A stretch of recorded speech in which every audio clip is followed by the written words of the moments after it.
صل عليه وسلم يا رب صل على محمد ونبح للنبي توثاق يا رب صل على محمد يا رب صل عليه وسلم يا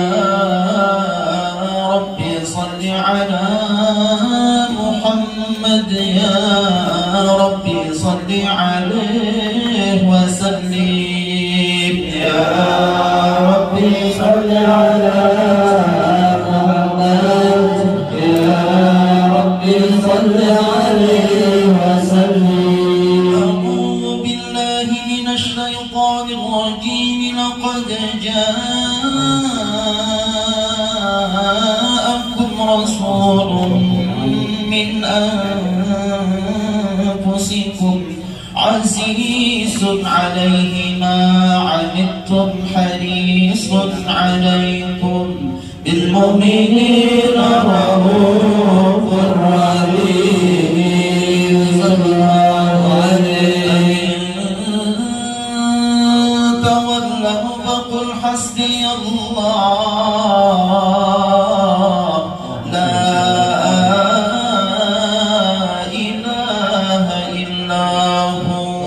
عليه توكلت وهو رب العرش العظيم صلى الله عليه إن الله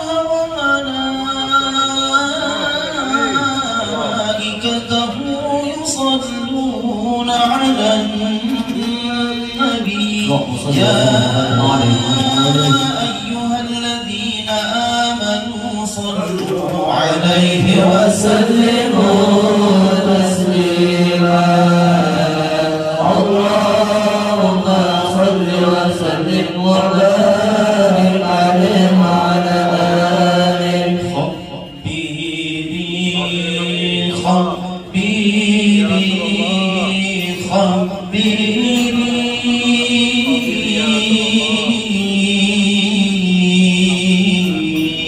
يا نور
ladunka rahmatan innaka antal wahhab. Rabbana atina fid dunya hasanah wa fil akhirati hasanah wa qina adzabannar. Wa sallallahu ala sayyidina Muhammadin wa ala alihi wa sahbihi ajma'in minal muslimin wal muslimat bi rahmatika ya arhamar rahimin. Allahumma shalli ala sayyidina Muhammadin qad hillati adrikna ya Rasulullah bi syafa'a Rasulullah rahmatan lil alamin bi Allah subhanahu wa ta'ala. Kulum ahlil kubur insyaallah alhamdulillah wa ahli jannah berkat la ilaha illallah Muhammad Rasulullah. Rabbi yassir wa la tu'assir bi tamim maqamil bil khair. Kulum hadirin bi majlis insyaallah alhamdulillah berkat la ilaha illallah Muhammad Rasulullah. Subhana rabbika izzati amma yasifun, salamun alal mursalin, walhamdulillahi rabbil alamin. Syekh Abdul Qadir Jailani. Syekhulahum al-Fatihah. A'udzubillahi Ar-Rahmanir-Rahim Maliki Yaumiddin. Iyyaka na'budu wa iyyaka nasta'in shiratal mustaqim shiratal ladzina an'amta 'alaihim ghairil maghdubi 'alaihim waladdallin.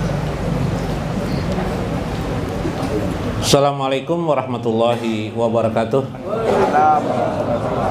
Bismillahirrahmanirrahim. Bismillahil malikil qudusis salam. Bismillahil azizil hakim. Wassalatu wassalam ala sayyidina wa nabiyyina Muhammad wa ala alihi wa sahbihi ajmain. Fa inna insyaallah ab'asuli kitabi Syekh Abdul Qadir Jailani Fathur Rabbani wa nafa'na bihi wa ulumihi bidarain amin ya rabbal alamin. Mudah-mudahan melewati saluran Syekh Abdul Qadir Jailani kita mendapatkan berkah nikmat ilmu dunia dan akhirat, dan memasukkan kita ke dalam golongan orang-orang yang mendapatkan naungan Allah dan di akhirat kelak tanpa hisab amin ya rabbal alamin. Lihormati lil Habib Alwi Ibnu Ali atau bin Ali Al-Habsi, Habib Faisal Al-Qab yang sebelah sana, sebelah kiri saya lagi Habib Talib As-Syahab, Habib Hasan Al-Qab lah, dan Habib Ghazi Al-Qab. Mudah-mudahan dengan kedatangan mereka ini keberkahan bagi kita dan bagi mereka juga keberkahan, dipanjangkan umur mereka, disehatkan badan mereka, diangkat terus derajat mereka amin ya rabbal alamin. Wali hormati Li Kiai Haji Zainal Arifin yang malam ini beliau hadir. Malam minggu besok katanya tidak hadir karena ceramah di mana? Liang Anggang, di tempat Habib siapa? Zakaria. Habib Zakaria Bahasim kata beliau. Mudah-mudahan beliau selamatan lah. Amin. Dan Kiai Haji siapa? Mas Kuni. Kiai Haji Mas Kuni atau Muhammad Hussein. Ini nama sidin dua. Nah, satu di alam jasad, satu di alam roh. Nah, kemudian Guru Tarmiji dan Guru Mulyadi. Mudah-mudahan para guru ini, dan termasuk satunya Guru Aryan sana sama Guru Johan kan di sana tadi, Guru Johan lah. Mudah-mudahan keberkahan bersama-sama atas kedatangan mereka bagi kita sekalian, dan bagi mereka dipanjangkan Allah umur mereka, ditambahkan Allah terus nikmat dan kasih sayang Allah, serta mudah-mudahan mereka juga memberikan berkah bagi kehidupan keluarga mereka amin ya rabbal alamin. Kemudian para sahibul maulid. Nah, ini para maulid, Guru Sofi, Guru siapa? Siapa namanya? Guru Sofi dan Guru Amin. Nah, mana orang Allah? Mudah-mudahan mereka dan rombongan dan beserta sahibul maulid yang lainnya, mudah-mudahan mereka dipanjangkan umur, disehatkan, dan terus bersama kita untuk melantunkan puji-pujian dan salawat kepada baginda Nabi SAW. Amin ya rabbal alamin. Tadi sampai menangis kita itu mendengar. Nah, jadi itulah kelebihan mereka melantunkannya. Dalam tasawuf itu ada nanti sima asima. Sima itu kemampuan untuk mendengar satu lantunan. Karena sesungguhnya bertuhan itu sebenarnya nanti masuk kepada yang disebut dengan alam rasa, alam sir. Sama seperti kita sholat 5 waktu, yang utama tuh nanti sir, rasa kita dengan Allah. Makin banyak rasa kita kepada Allah, makin khusyuklah kita dalam mengerjakan sholat. Jadi tidak perlu sholat itu diterjemahkan, misalnya surah Fatihah kita baca Bismillahirrahmanirrahim dengan menyebut nama Allah. Nah itu di luar aja, di luar sembahyang aja dikerjakan. Kalau di sholat tuh nggak usah terjemahan lagi. Rasa yang penting, rasa hubungan kita dengan Allah Subhanahu wa ta'ala. Demikian juga ilmu tasawuf, macam-macam istilahnya di dalam tasawuf, luar biasa banyaknya. Mungkin sebahagian kecil saja kita ingat, ya kan? Mungkin sebagian kecil saja di antara yang hadir ingat, tapi yang penting rasanya itu masuk.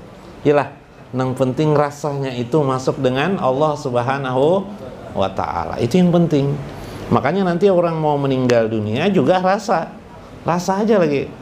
Nanti sambil dibantu oleh Rasulullah, nanti insya Allah pian di sini mudah-mudahan nanti Rasulullah, baginda Rasulullah hadir pian lihat langsung, menuntun pian, mengucap kalimat syahadatain, nanti kemudian mengajak pian untuk pergi ke suatu alam yang lain, yaitu alam dari alam dunia ini ke alam barzah namanya.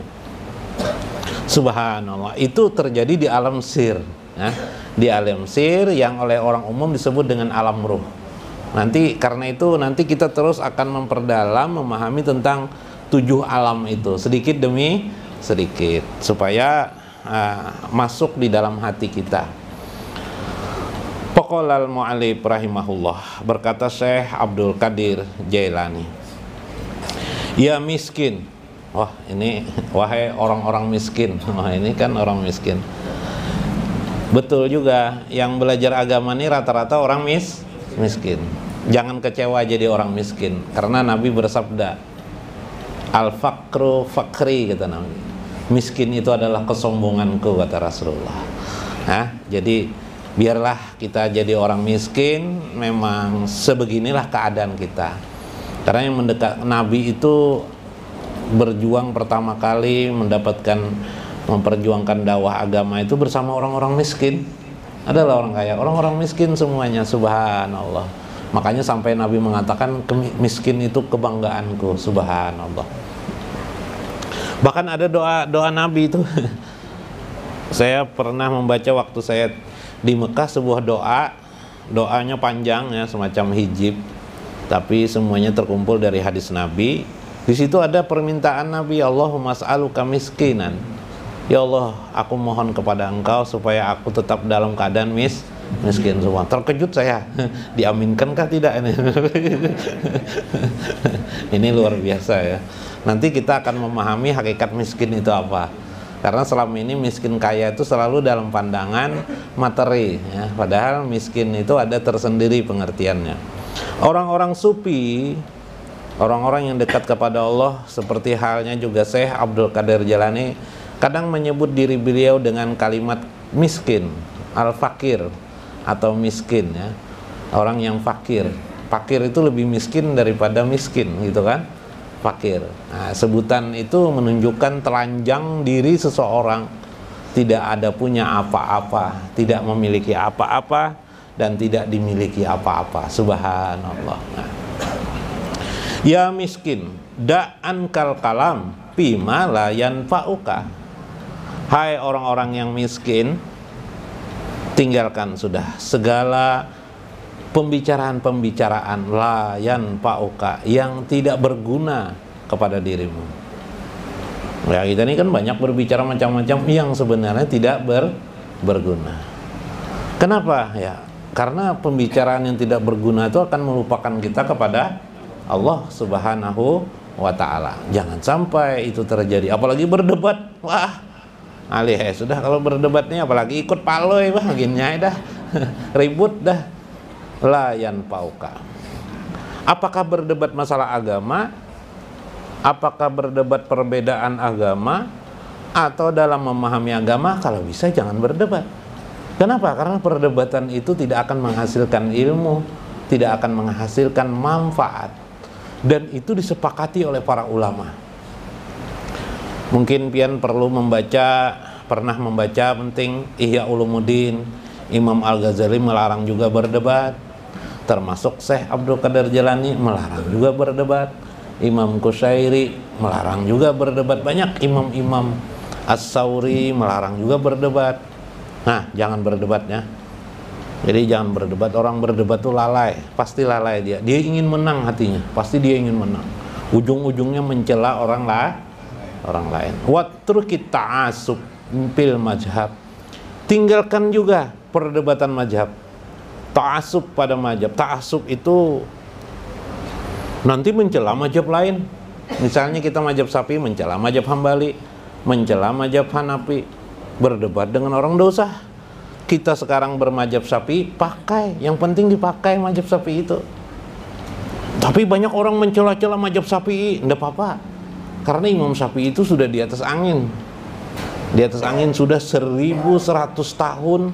Mazhab Imam Syafi'i itu dipakai oleh seluruh dunia umat Islam. Luar biasa Imam Syafi'i ini.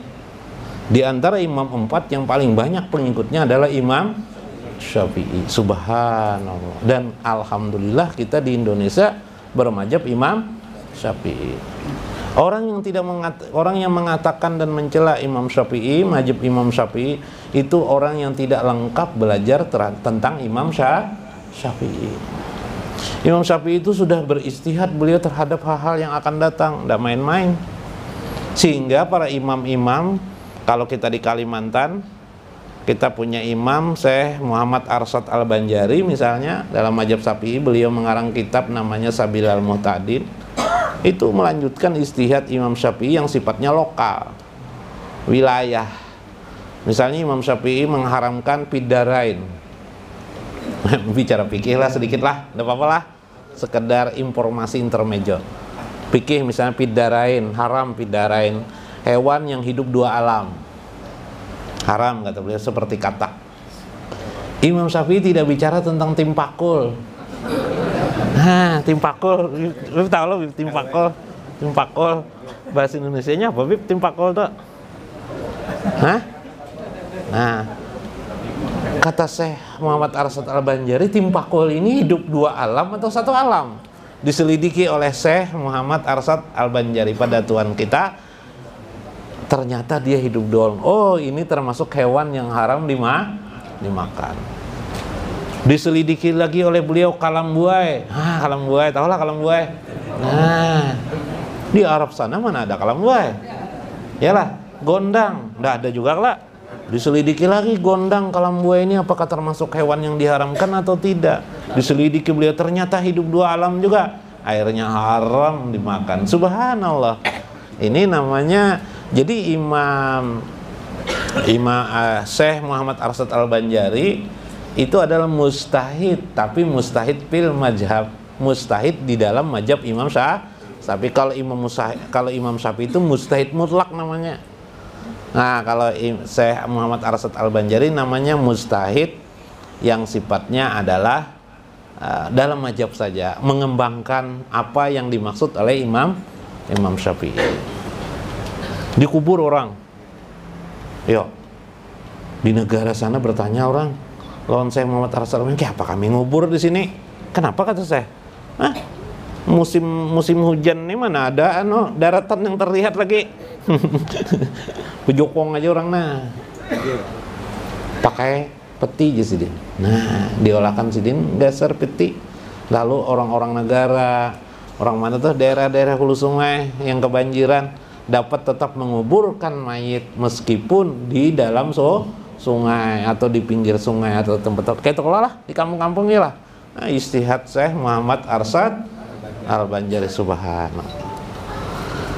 Mazhab Syafi'i itu sudah terang benderang. Jadi tinggal kita mempelajarinya. Mempelajarinya ini kitabnya luar biasa. Kitab Majmu' Imam Nawawi itu bermazhab Syafi'i, menjelaskan tentang mazhab Syafi'i itu jilidnya itu tebal. Ada majmunya yang 13 jilid. Kalau cetakannya ada yang 13 jilid, ada yang cetakan 18 jilid. Satu jilidnya besarnya seperti ini, nah. Lebih tebal daripada ini. Nah, sekitar segini. Luar biasa. Ayo, bacainnya aja liut. Nah, ya lah pingsan bacain. Paling kita belajar mungkin kita ini Fathul Mu'in. Ya lah, Fathul Mu'in itu tipis. Kayak kitab Kawakib bahasa Arab aja kan. Fathul Mu'in ya kalau lebih tebal ya Anatul Talibin lah. Subhanallah. Alhamdulillah. Demikian juga, jadi kata Syekh, yang penting kamu pelajari aja.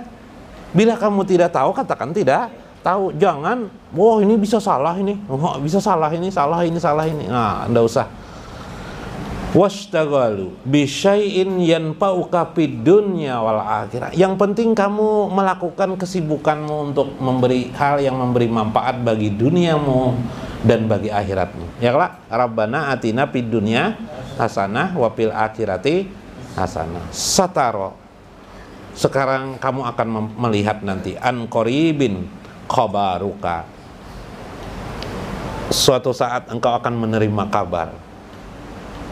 Apa kabarnya? Malaikat datang kepadamu menjemputmu untuk meninggalkan dunia yang panah ini. Wa tazkaru kalami syaufataro. Ingat perkataanku, kata Syekh. Kalami perkataanku nih, syaufataro, akan datang nanti apa yang perlu engkau lihat. Saudara sekalian, orang yang meninggal dunia, dia melihat malaikat datang kepadanya.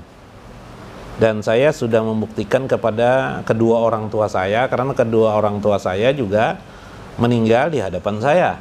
Jadi saya tahu, bahkan sempat dialog dengan orang tua. Nah, rata-rata orang akan meninggal dunia nanti akan melihat malaikat datang. Nah, yang paling bagus tuh tadi kata saya tadi itu, selain malaikat datang, siapa yang datang? Nabi Muhammad Sallallahu Alaihi Wasallam. Kalau Anda pakai akal, masa Nabi datang? Wah, mana hadisnya? Mana? Nggak perlu cari-cari begitu. Itu cari-cari dalil namanya. Ulama-ulama besar seperti Syekh Abdul Qadir Jailani, Imam Qushairi, Imam Al-Ghazali, tokoh-tokoh besar dalam kitab-kitab tasawuf mereka sudah menceritakan masalah itu. Malaikat datang, dan yang paling utama itu Nabi Shallallahu Alaihi Wasallam. Nah, Nabi itu datang, hadir. Kita kebingungan, orang ribut soal kita baca maulid, Nabi hadir, gitu kan? Nabi itu hadir. Bukan hanya pada baca maulid, di setiap keadaan hadir. Alam jasad dan alam ruh itu sesuatu yang berbeda, tapi satu lapisan. Namun luas alam ruh ketimbang alam dunia. Betul, Nabi secara alam jasad di Madinah, tapi Nabi mendengar ketika kita membaca maulid, ketika kita memuji dan mengucapkan salawat kepada baginda Nabi Sallallahu Alaihi Wasallam. Tentulah orang yang disayangnya, bila ingin berangkat dari dunia menuju alam arwah, Nabi akan hadir. Karena itu, bagaimana kita berupaya hidup ini disayang oleh Nabi Sallallahu Alaihi Wasallam. Inda to'ani walaysa ala ra'sika khawzatin isin yatimu alaihi minal jarahat. Kamu akan menemui suatu keadaan di mana ato'an, ada yang menikam. Menikam itu kan, to'an itu mengancammu ya. Berpakai pistol itu mengancam kamu, ini pistol nada. Nah, mengancam. Dan kamu tidak bisa berlindung ketika itu. Kepalamu tidak ada khawzah itu helm, semacam helmnya, semacam pelindung ya, pelindung yang bisa menyelamatkanmu minal jarahat, dari luka-luka yang akan kamu terima. Orang meninggal dunia itu, kata Nabi, lebih keras, lebih mengerikan, lebih menyakitkan dari 300 kali bacokan pedang. Yang dalam hadis Imam Hakim kemarin, satu ruas ini di tubuh kita ini ada 360 ruas, 360 ruas. Makanya kalau sholat yang disebut dengan sholat apa, yang 300 itu 2 rakaat apa namanya? Sholat tasbih. Pernah dengar tahu sholat tasbih lah? Nah, itu rakaatnya 300-an. Kalau di dalam dibagi, coba nanti 75 tambah 75 kali 4, 300 kan? Karena tubuh kita ada 360 ruas. Yang 360 ruas itu akan berpisah satu sama lain. Ujar Nabi mengucapkan salam satu sama lain kepada mereka. Assalamualaikum, assalamualaikum, blok pecah. Makanya sakit luar biasa. Supaya jangan sakit, baca doa Nabi, Allahumma hawin alayya fi sakaratil maut. Allahumma hawin alayya fi sakaratil maut. Nah, habis sholat baca sekali sekali aja, Allahumma hawin alayya fi sakaratil maut. Kalau alaina boleh juga, Allahumma hawin alaina fi sakaratil maut, untuk ayah dan ibu kah kalau masih hidup, atau anak kah, keturunan kah.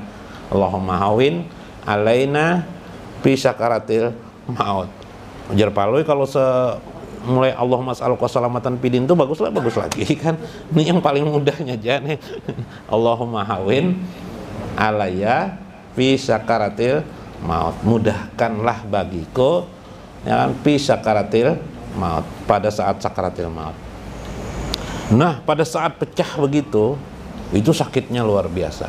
Mencikok dia, siapapun dia meninggal, apakah manusia, apakah hewan, binatang, yang diucapkannya adalah hu. Nah, nanti mencikok bahasa Banjar. Pernah tanggung mencikok. Nah, kembali hu, lahir pian hu, kembali nanti juga hu.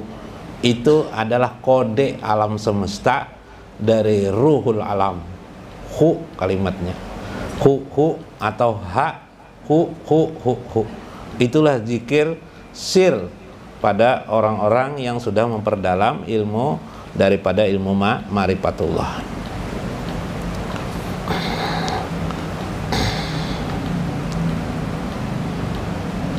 Parikol baka min humumid dunya. Karena itu supaya kamu jangan nanti sakit dan terkejut, mulailah berusaha menyelesaikan atau meninggalkan di dalam hatimu itu hammun. Hammun itu ada di dalam hadis Nabi, Allahumma a'udzubika minal hammi wal hajan. Ya Allah, aku berlindung kepada Engkau minal hammi wal hajan. Hammun itu hammi, minal hammi wal hajan. Allahumma a'udzubika minal hammi wal hajan. Hammun itu kegelisahan, kegundahan. Gundah ini unik. Tidak ada masalah pun manusia itu bisa gundah sendiri. Gelisah sendiri. Tidak ada masalah, orang berebah tapi gelisah. Ada yang tidak ada bisa dipikirkan, tidur tidak bisa. Apalagi kalau istri sedang cerewet lah. Istri tidak ada cerewet, biasanya anak lah cerewet lah. Bisa juga orang tuanya anak lah. Nah, tinggalkan ham. Ham itu tinggalkan. Tapi ham itu apa? Ham itu jar saya adalah hamud dunia.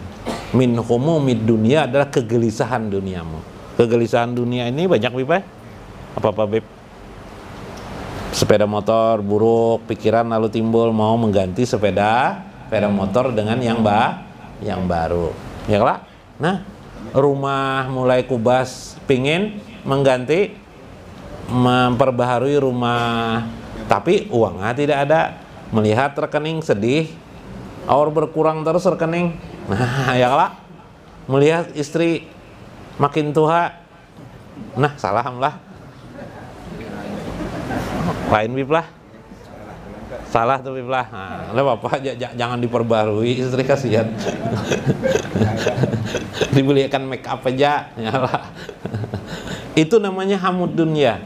Timbulnya pikiran-pikiran yang pikiran kita itu isinya adalah dunia. Ujung daripada persoalan dunia itu adalah menyakitkan hati.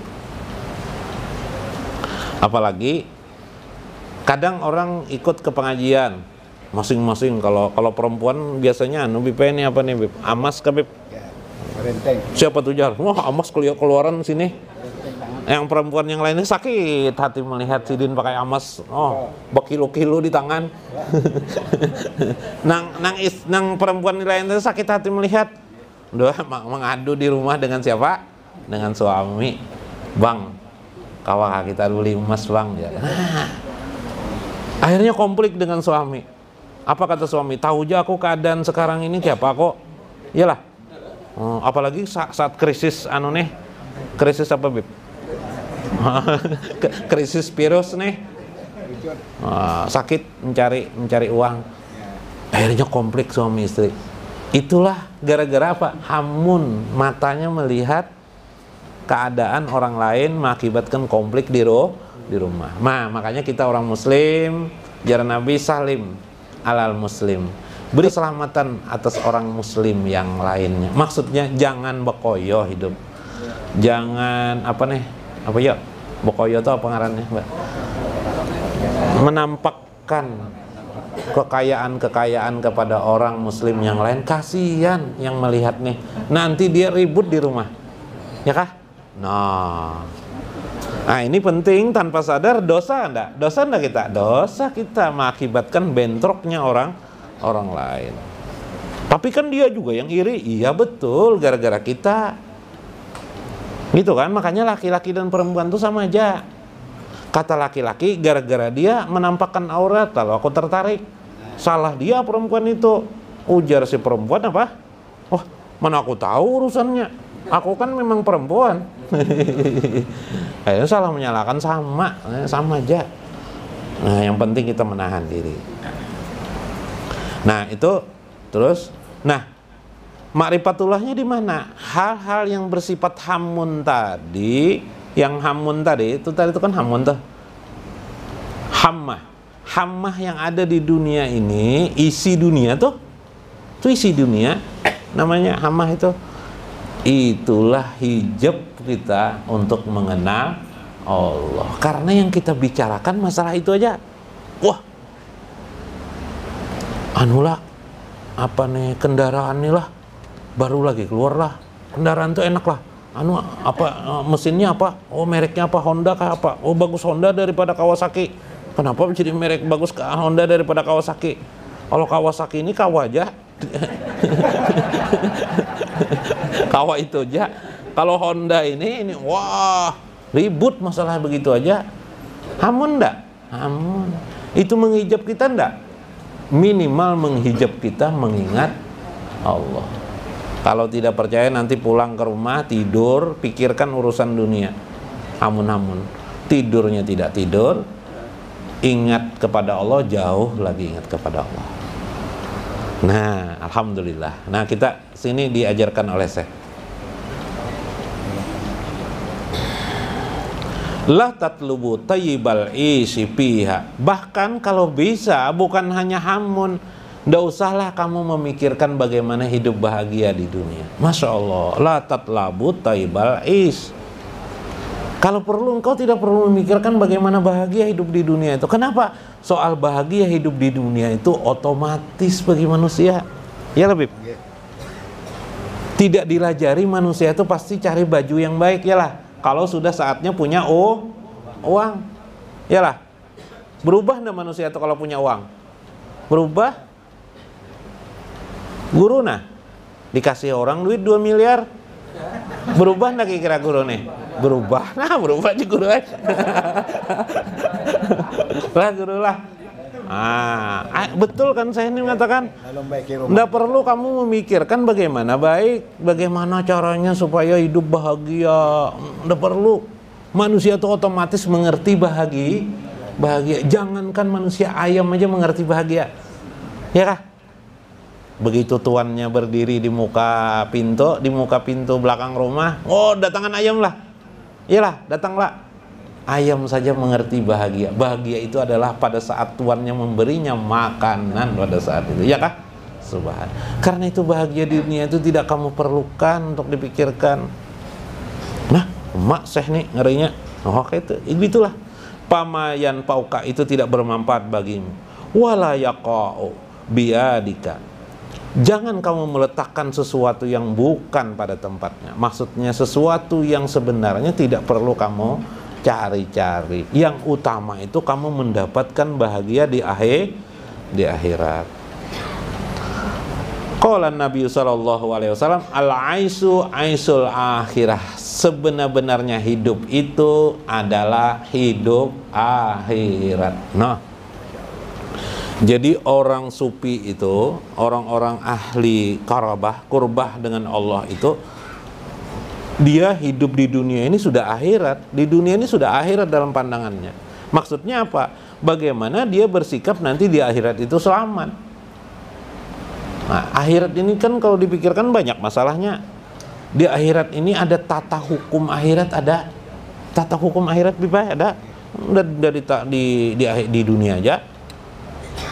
Polisinya ada di akhirat tuh, bukan di dunia aja ada polisi. Di akhirat tuh ada juga polisinya. Namanya polisinya siapa namanya? Jabaniyah namanya, malaikat Jabaniyah. Nah, karena bila ada polisi tanya aja Jabaniyah itu apa polisi itu. Jabaniyah askar billah. Nah, askar ya Habib. Nah, askarnya ada juga para malaikat askarnya.